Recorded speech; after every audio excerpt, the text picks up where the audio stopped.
Okay, children, in this third video, I would like to tell you कि टट के जो फादर थे, जो ग्रैंडफादर थे, एक्चुअली उन दिनों क्या होता था कि जो राजा महाराजा थे they used to worship gods and goddesses of their own choice, अपनी चॉइस के गॉड्स और गॉडेसेस की वर्शिप किया करते थे।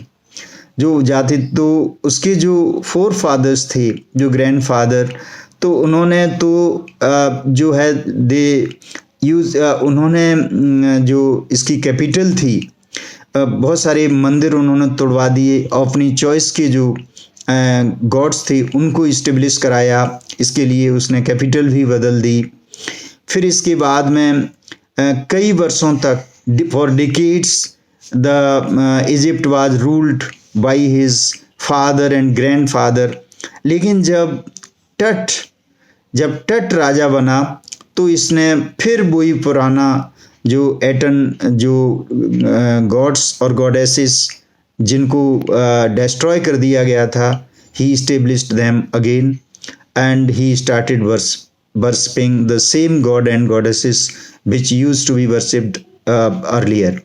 तो यहाँ पर एक ये भी बताया जा रहा है कि जो किंग्स और एम्परर्स थे उनमें एक उनका नेचर बड़ा व्हिम्सिकल था, तो वो अपनी मन मर्जी के जो गॉड्स और गॉडेसेस थे उनकी वर्शिप किया करते थे, और जब जिनको वो नहीं चाहते थे तो ऐसे टेम्पल्स को वो डिस्ट्रॉय कर दिया करते थे।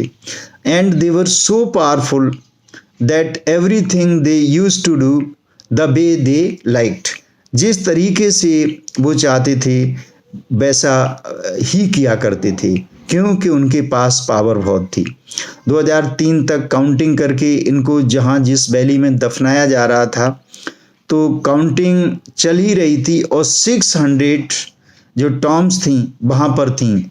आउट ऑफ 600 टॉम्स जो हावर्ड कार्टर है उसने इसकी टॉम का पता कर लिया कि किस जगह पर सिचुएटेड है, और उस समय पता करने के बाद चूंकि those days there was no you see facility of X-ray या सीटी स्कैन जैसी चीज़ों की फैसिलिटी नहीं थी, इसलिए इसको छेड़ा नहीं गया।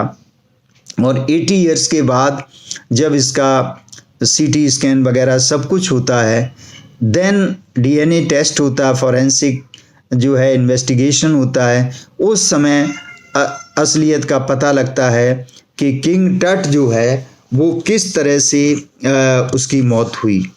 और एक ये उसकी, और इस बात का पूरे वर्ल्ड में अपोजिशन भी हुआ कि एक राजा जो है जो जैसा भी है वो जब दबा हुआ था, he was worried in the Tom for such a long period, तो उसकी छेड़खानी करना जो है एक गलत बात थी, और उसका जो फरो जो राजा है वो बदला लेगा।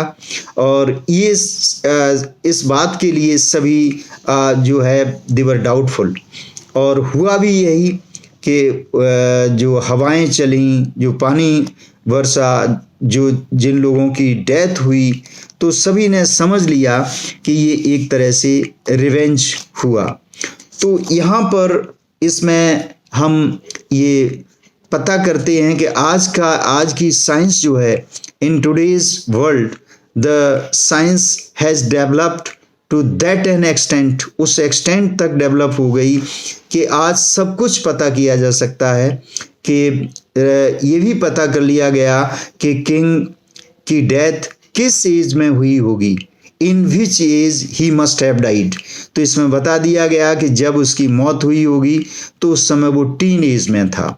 टीन एज का मतलब 13 से 19 तक, ये ही must have died in between 13 and 19, ये भी पता लग गया।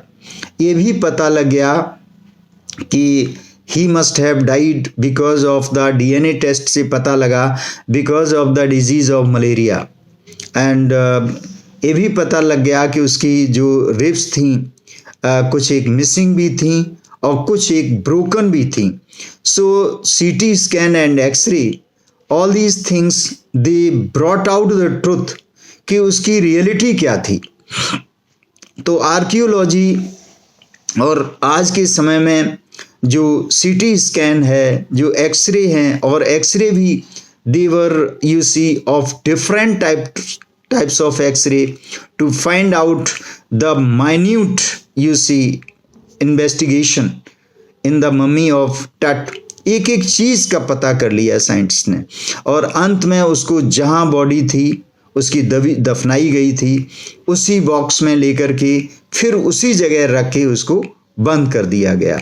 तो यहाँ पर जो ये सब पूरा कार्रवाई हुई, whatever the action was taken, whatever the discovery took place, only the purpose was to find out कि in which circumstances king Tut lost his life and whether his death was natural और it was murder.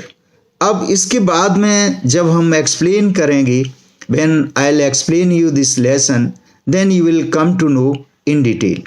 Thank you.